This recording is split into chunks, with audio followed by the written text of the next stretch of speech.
Merci de votre fidélité. 20h sur la télévision Futur Média. Bonsoir à toutes et à tous. Bienvenue à cette principale édition. Les titres, c'est tout de suite.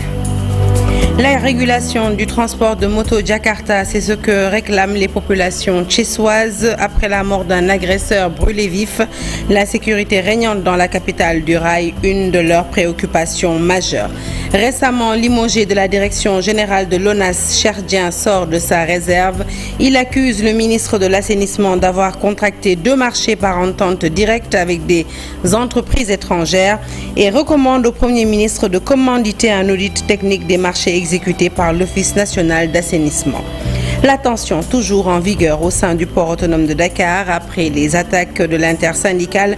Le directeur général contre-attaque, Waly Diouf Bodian, démentit les accusations des travailleurs et parle d'une confusion manifeste entretenue par le personnel du port autonome de Dakar. Vous l'entendrez dans ce journal. Baisse annoncée sur les prix de certaines denrées à Saint-Louis. Des commerçants refusent d'obtempérer, suscitant ainsi la colère des consommateurs. Voilà pour les titres. Le développement, c'est tout de suite.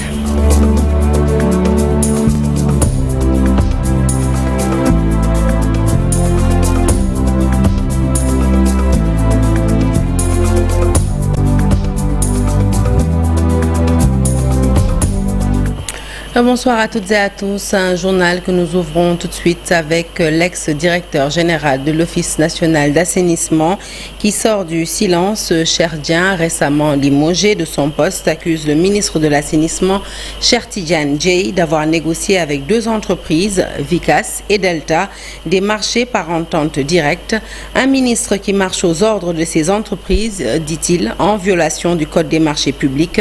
Il reconnaît que le secteur de l'assainissement est contrôlé par ses lobbies aidés par son ancien ministre de tutelle qui aurait éliminé les entreprises Taufer et Delgas ayant pourtant légalement gagné le marché de curage du bassin de rétention de la zone de captage. Il invite le Premier ministre Ousmane Sonko à commanditer dans les meilleurs délais un audit technique de tous les marchés de l'ONAS. Cherdien dit avoir été victime d'une stratégie de manipulation du ministre Cheikh Tidiane Dièye qui aurait donné de fausses informations le concernant au président de la République Bassirou Diomaye Faye ainsi qu'à son Premier ministre Ousmane Sonko. La restructuration du secteur des médias, le fonds d'aide et de développement de la presse ainsi que la dette fiscale. C'est autour de ces questions que le ministre de la Communication a axé son propos.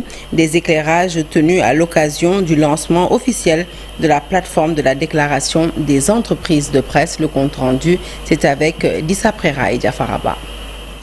Aujourd'hui, il est impératif de procéder à la restructuration du secteur des médias.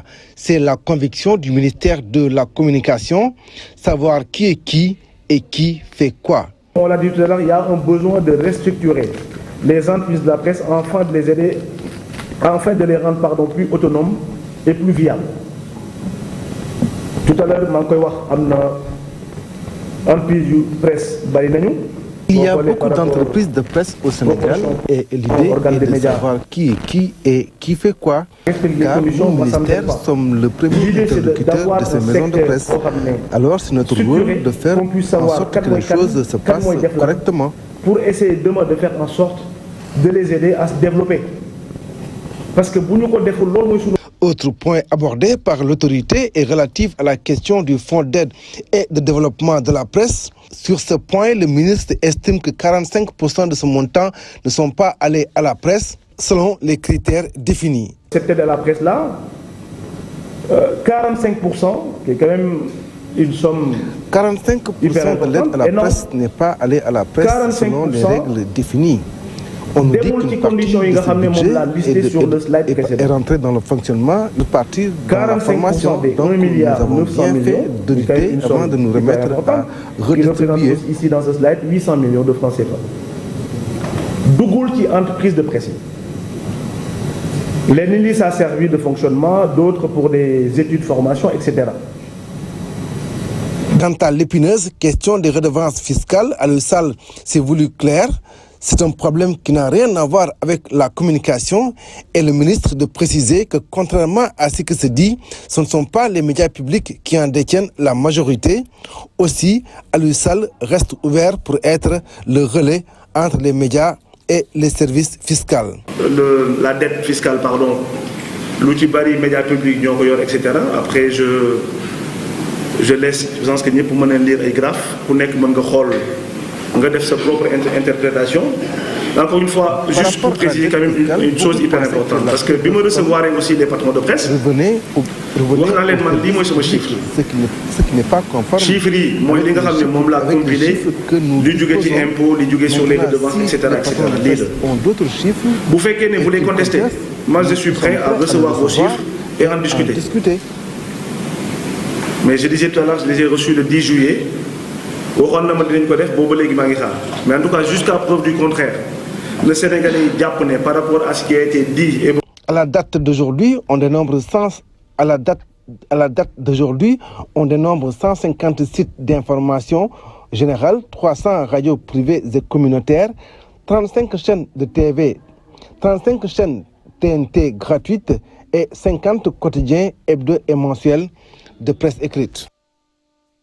Allez, Thiès à présent pour parler de ce drame du jamais vu. Vous en avez certainement entendu parler ces 2 derniers jours. Un agresseur tué et brûlé vif. Les Thiessois condamnent vigoureusement cet acte qu'ils jugent ignoble. L'État doit prendre ses responsabilités pour réguler le secteur du transport des motos Jakarta, disent-ils. Les populations de la cité du Rail déplorent aussi l'insécurité qui y règne. Le point, c'est avec Cheikh Anta Diop et Seydatia. Cet acte audio n'a laissé personne indifférent à Thiès et cela a suscité l'indignation et la colère de beaucoup de citoyens thiessois. Ce qui s'est passé hier à Thiès est à déplorer, c'est une tragédie à déplorer dans une société aussi policée, aussi civilisée. Ce n'est pas à tolérer que dans une société qu'il puisse y avoir une justice populaire. On a notre justice. Et les populations doivent avoir foi en leur justice. Laisser la justice régler les problèmes. Ils l'ont lynché à mort, ils ont pris de l'essence, l'ont aspergé, ensuite ils l'ont mis dans un pneu et ils l'ont tué de manière atroce. C'est à déplorer, ces actes à punir, mais aussi à bannir dans nos sociétés. Nous déplorons en tout cas cette agression, étant dans une république que les citoyens puissent amener leurs doléances auprès de l'État. Aussi, nous déplorons surtout l'insécurité qui existe ici à Thiès, dont l'État du Sénégal doit y prendre des mesures. Ibrahim Koulibaly, conseiller technique du maire de Kayar, rencontré à Kayar, attire l'attention des autorités sur le cas des conducteurs de taxi moto Jakarta. Force est de constater qu'aujourd'hui, une violence inouïe s'est installée dans le secteur. Certes, les circonstances de la vie ont fait que, avec la crise de l'emploi, qu'ils s'adonnent maintenant à ce métier. Mais il ne faudrait pas également qu'ils s'éclaboussent avec ces pratiques-là. À Thiès, l'insécurité, les agressions, les vols à l'arraché sont monnaie courante. Les conducteurs de moto Jakarta dictent leur loi comme si l'État était faible. Et pour éviter justement ce qui se passe à Thiès et éradiquer l'obscurité et l'insécurité à Rufisque, la mairie-ville vient de lancer la 2e phase de son programme Rufisque Ville Lumière avec l'acquisition de 875 lanternes. Plusieurs quartiers de la ville sont concernés par ce projet. Je vous propose d'écouter tout de suite Omar Sissé, maire de la ville de Rufisque. Il nous en dit plus au micro d'Abdou Diouf Diagne et d'Ahmadou Bamba Samb. Vous venez de lancement du programme d'entretien de l'éclairage public dans les quartiers de la ville de Rufisque. Nous avions choisi de faire le lancement dans 4 quartiers. Sur les 9 km d'éclairage moderne, nous avons pu réaliser au moins les 8 km. Et nous comptons, Inch'Allah, l'année prochaine compléter pour reprendre carrément tout l'éclairage des grandes artères qui est l'éclairage public moderne. Et nous avons choisi, comme je l'ai dit à l'époque, un éclairage public haut de gamme et très économe sur le plan énergétique. Durant les 4 prochains mois qui démarrent à partir de ce jour, mais nous serons dans une 50aine de quartiers, une 60aine de quartiers, là où l'éclairage fait défaut durant ces prochains jours. Sous peu, l'obscurité soit un vieux souvenir dans cette ville. Et l'éclairage, qu'est-ce que ça signifie? Ça signifie la sécurité, ça signifie l'économie nocturne, ça signifie la quiétude, ça signifie même nous sommes en temps de pluie. Quand les quartiers sont obscurs, s'il y a des stagnations, il y a des risques d'accident. Donc l'éclairage est vital. Nous parlons à présent du différend entre le port autonome de Dakar, la direction générale du port et l'intersyndicale. Attaque et contre-attaque, le directeur du port autonome de Dakar n'a pas laissé du temps à l'intersyndicale. Waly Diouf Bodian balaye d'un revers de main les accusations de ses travailleurs. Selon lui, les syndicalistes ont confondu le type de marché dont il s'agit. À ses détracteurs, le DG avertit, il ne cédera pas à la pression. Reportage signé Abilfaï. Accusé d'une gestion nébuleuse par l'intersyndicale du port autonome de Dakar, le directeur n'a pas pris du temps pour monter au créneau. Waly Diouf Bodian estime que ces travailleurs ont confondu le type de marché dont il s'agit. Une demande de renseignement et de prix, la pomme de discorde entre les deux parties. Nous n'allons jamais nous lancer dans une procédure de marché qui serait irrégulière. Cette procédure prévue par l'article 421 du Code des marchés publics est à différencier de toute autre procédure. L'agissement de l'intersyndicale a une motivation outre que professionnelle, dit-il. Je pense effectivement qu'il y a des gens derrière parce que la façon dont le communiqué est rédigé traduit une certaine connaissance des marchés qui n'existe pas au niveau des partenaires sociaux. Le directeur du port invite la structure à utiliser son énergie sur d'autres points beaucoup plus essentiels. Ils ont d'autres sujets beaucoup plus importants sur lesquels ils peuvent travailler, mais faire tout un texte pour parler uniquement de règles de passation des marchés qui sont de la compétence d'autres services. Si nous violons les règles de passation, l'État est organisé pour pouvoir remettre en cause les marchés que nous avons faits. Waly Diouf Bodian accuse certains travailleurs de vouloir retarder les audits du personnel, chose à laquelle il ne compte pas céder. Cela, c'est peine perdue. Moi, je pense que j'ai été choisi pour venir apporter un certain nombre de ruptures au niveau du port autonome de Dakar. Ces ruptures passeront par un état des lieux, et cet état des lieux aura lieu, se réalisera, quelles que puissent être les manœuvres qui seront posées.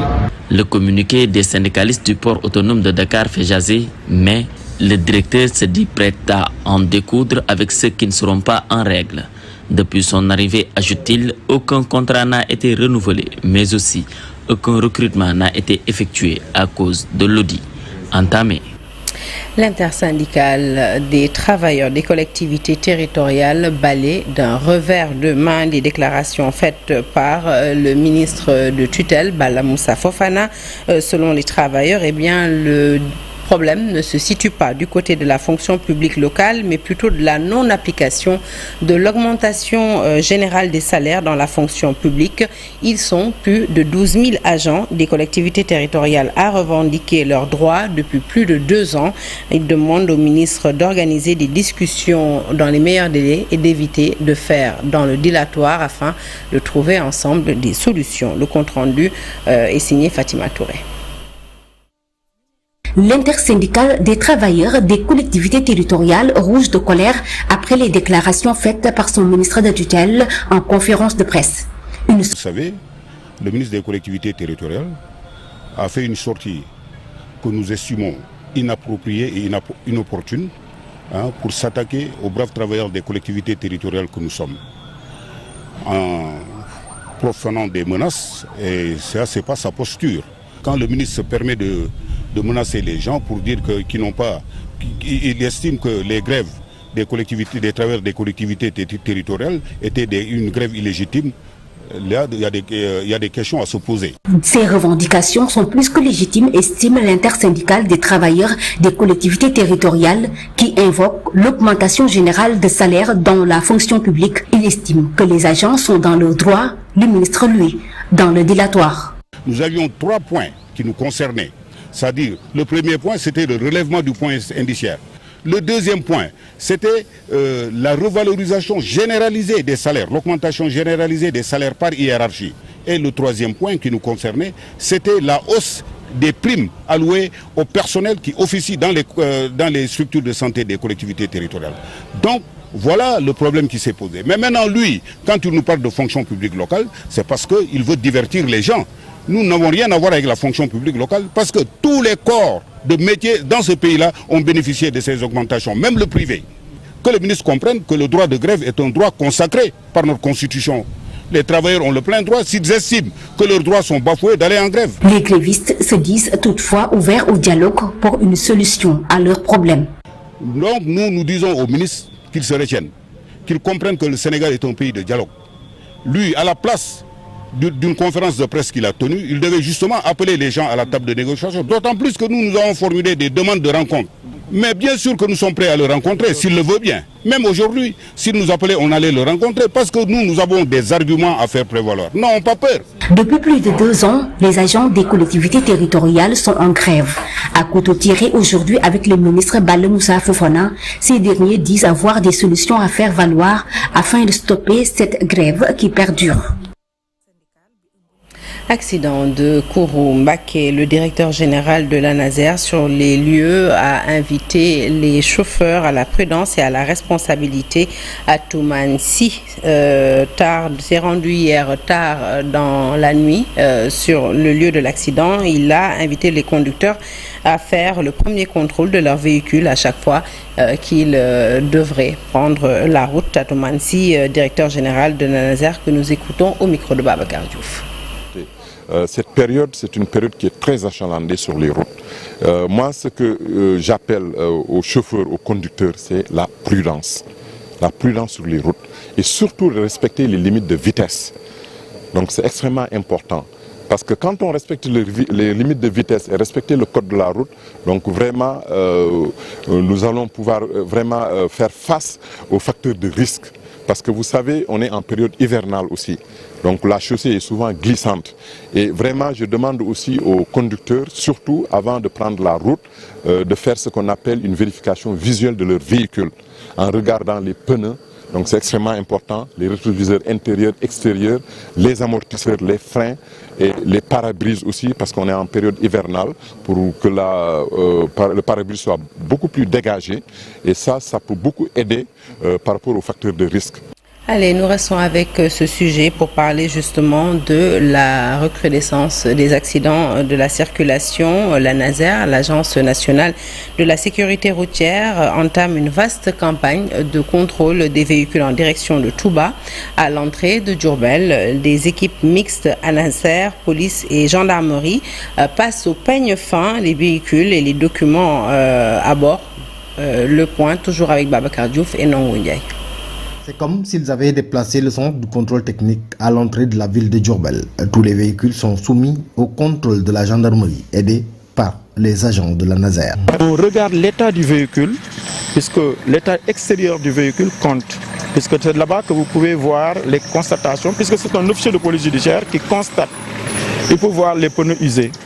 Il peut voir leur pare-brise cassé. Pièces administratives, essuie-glaces défaillantes, rien n'échappe à la vigilance des agents contrôleurs. Mais durant ces contrôles, il faut noter que chaque fois qu'on interpelle un véhicule, qu'on lui demande d'entrer dans le dispositif, on suppose que le véhicule est contrôlé. Et dedans, on lui demande les documents à bord. Il y a ce qu'on appelle un équipement de bord qu'on demande. Ils ont un seul objectif, réduire le nombre d'accidents en cette période de Magal. La recrudescence des accidents est nombreuse, la route continue à tuer les gens. Les usagers de la route, les conducteurs ne respectent plus les prescriptions du code de la route. Au niveau de l'ANASER, on a élaboré un plan annuel et chaque mois, on fait un programme pour aller dans une région. Ce contrôle mixte police-gendarmerie ANASER s'effectue sur toutes les routes qui mènent à Touba. Allez, parlons de l'Assemblée nationale à présent. Les députés adoptent de nouvelles dispositions dans le règlement intérieur, un règlement qui prend désormais en compte l'existence du Premier ministre, une nouvelle loi organique adoptée par la majorité de parlementaires et qui devrait permettre au Premier ministre Ousmane Sonko d'enfin procéder à sa déclaration de politique générale. Plus de détails, c'est avec Aminata Mbaresso et Moulidio.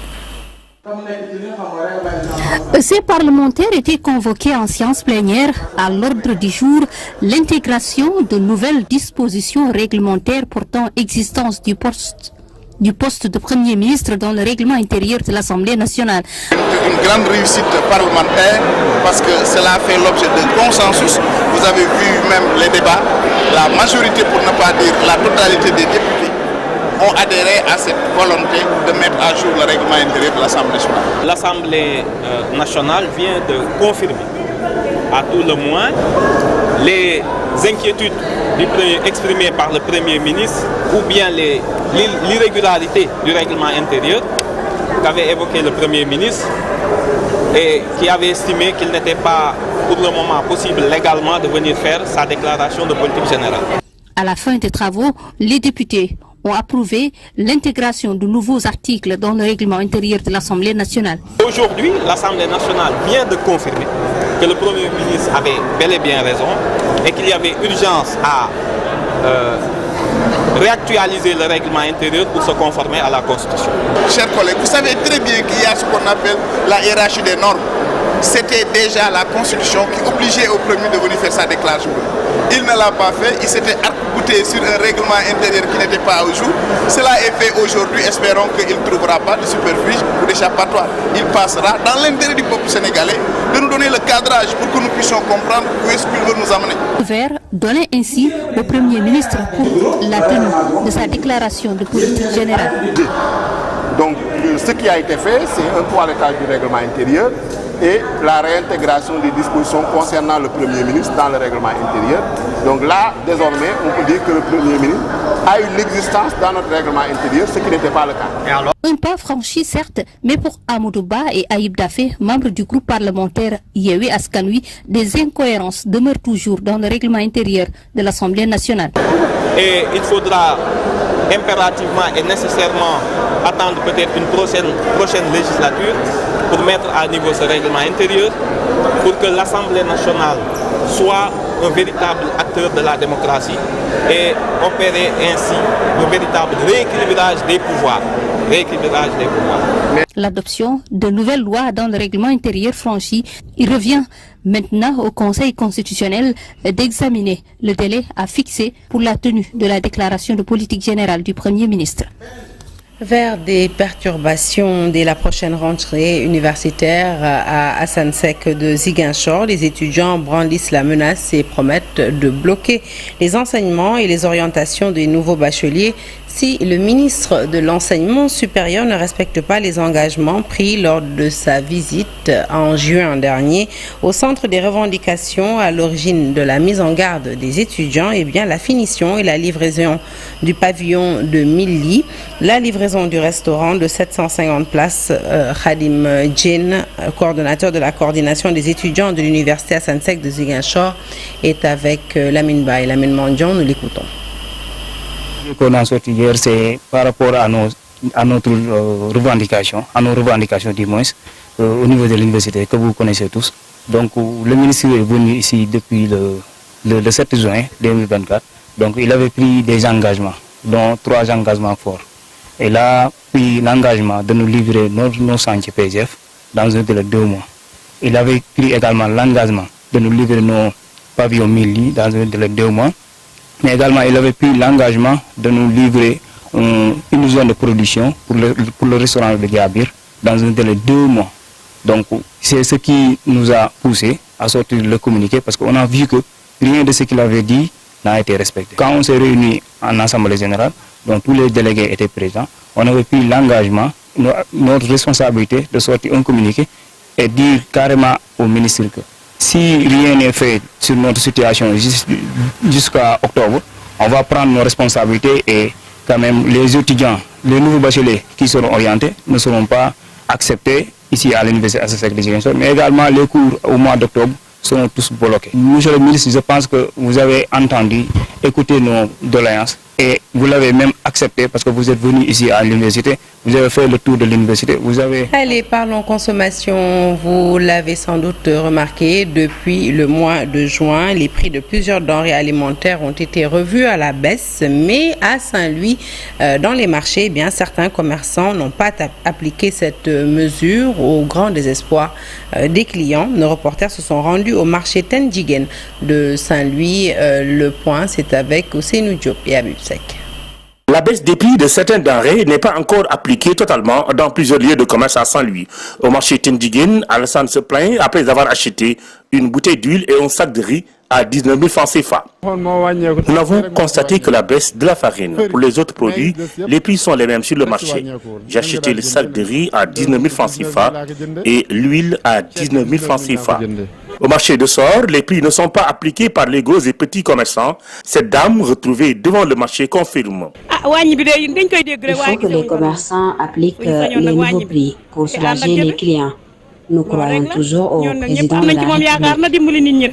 Ici, les prix des denrées sont presque les mêmes, contrairement à la baisse annoncée par le gouvernement pour certains commerçants et clients. L'État doit sévir.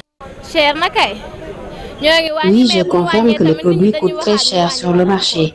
Mais il faut aussi noter que les clients veulent la baisse de tous les prix. Et ça, c'est impossible.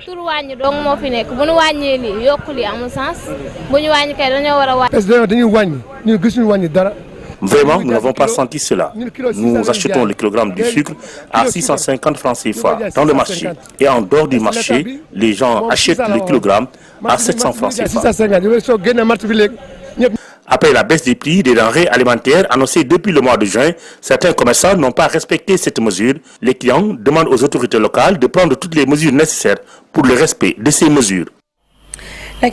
L'agriculture hors saison fait de plus en plus de performances dans le département de Foundiougne. Une journée de récolte de plusieurs tonnes de maïs a été organisée à Kër Bakary Cissé dans la commune de Diagane Barka. C'est un champ de plus de 10 hectares exploité par la coopérative pour le développement intégré du Sine Saloum. La CODIS sollicite un accompagnement du gouvernement pour augmenter sa production mais aussi le nombre d'employés. Les détails, c'est avec ce reportage d'Aminata Goudiabi et Abdou Karim Bey. Sur ce champ de plus de 10 hectares, la coopérative pour le développement intégré du Sine Saloum cultive du maïs, de l'arachide et de la pastèque.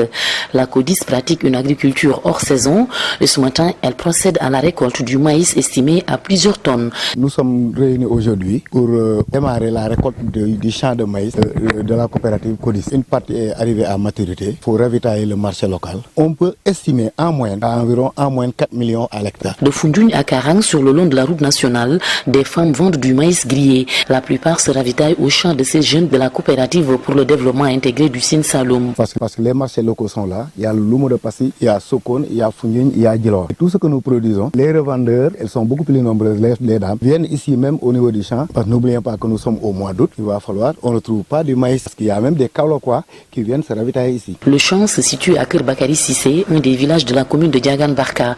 Plusieurs jeunes y travaillent. La coopérative contribue ainsi à la lutte contre le chômage des jeunes. On a deux types d'employés, les permanents et les saisonniers. Donc les permanents, ils sont payés mensuellement. Ensuite, il y a les contractuels et les saisonniers. La plus grande ambition de ces jeunes est de multiplier la production annuelle d'arachide, de maïs et de pastèque. Mais il leur faut un accompagnement de l'État. C'est là où le bas blesse. Vous savez que quand on s'organise en milieu rural comme ça et on parvient à réaliser ces genres de trucs-là, on aurait besoin de l'accompagnement des autorités étatiques et plus particulièrement du ministre de l'Agriculture.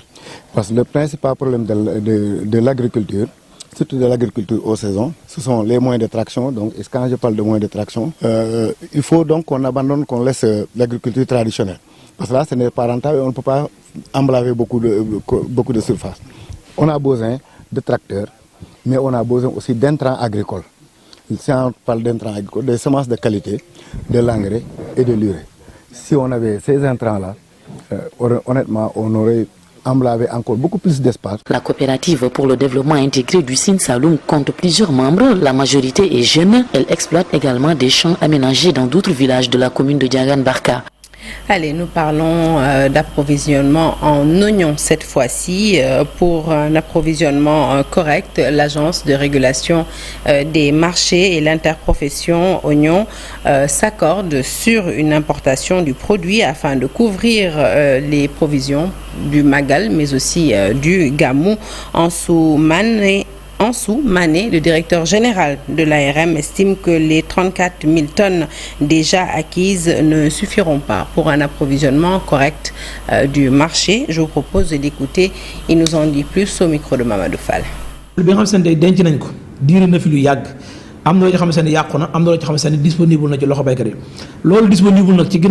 Commerçant yi ñu doon sarse di ko yóbbu ci marché bi li nga xamante ne tey nag bi ñu ko calculé ba xool ko ak tournée yi ministre bi defoon nga xamante ne ci côté Touba Mbacké ak yëpp ak màggal gi jëm si ñu gis ne li ñuy soxla ci consommation dafay bëri ñu ne kat kon il fallait que commerçant yi jël benn risque ARM sant leen ko ñu mën a génne ñu mën a jëli boobu.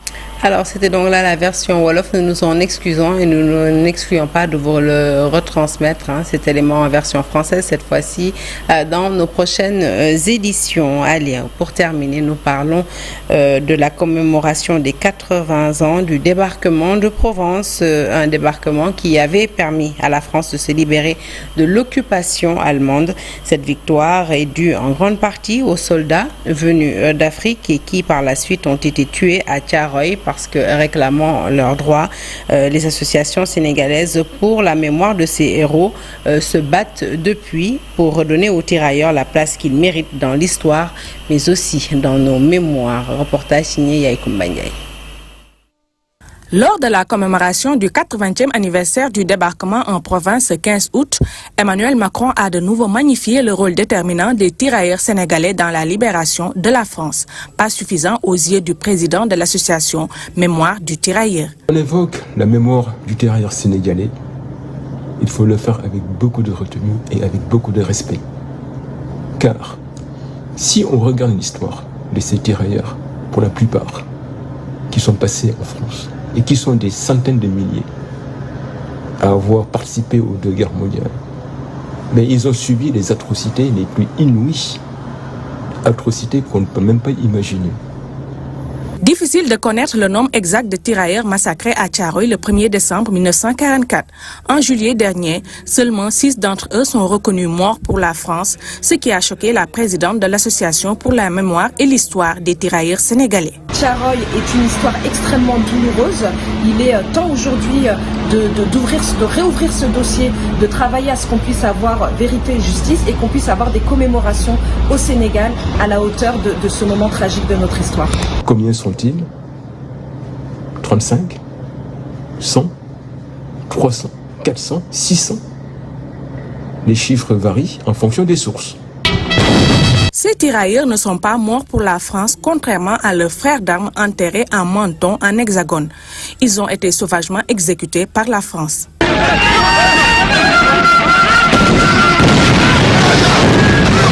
Ne pas se tromper. Quand on parle de Menton et de Thiaroye, si à Menton les soldats africains sont morts pour la France, à Thiaroye c'est pas le cas.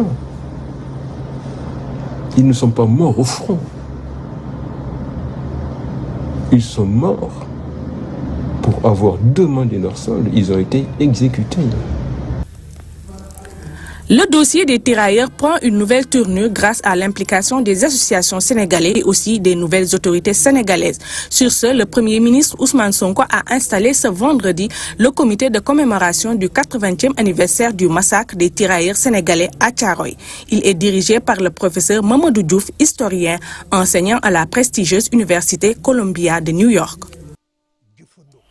Et juste avant de clore ce journal, cette image pleine de symboles, le Sénégal qui vient de lancer son premier satellite Gainesat en Californie, aux États-Unis. Le Sénégal donc dans l'espace, c'était aujourd'hui, donc vendredi 16 août à 18h45 GMT, Gainesat 1A qui venait de décoller direction l'espace. Et voilà, c'est avec cette belle image que nous refermons ce journal que je suis ravie de vous avoir présenté. L'actualité se poursuit sur toutes nos plateformes digitales, mais restez avec nous tout de suite.